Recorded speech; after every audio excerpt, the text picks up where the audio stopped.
मसला ये नहीं कि तेरे हैं, मसला ये है कि सिर्फ तेरे हैं।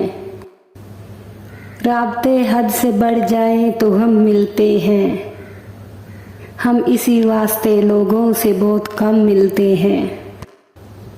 जवाब तो तेरे हर सवाल का था, लाजवाब तो मुझे तेरा लहजा कर गया। तुझसे वो आखिरी इश्क है जो पहली बार हुआ है मुझे। अना कहती है कि इल्तजा क्या करनी, वो अहमियत ही क्या जो मनतों से मिले। इन बातों पे मैं अक्सर फूट कर रोती हूँ, जिन पे मैं कह देती हूँ कोई बात नहीं।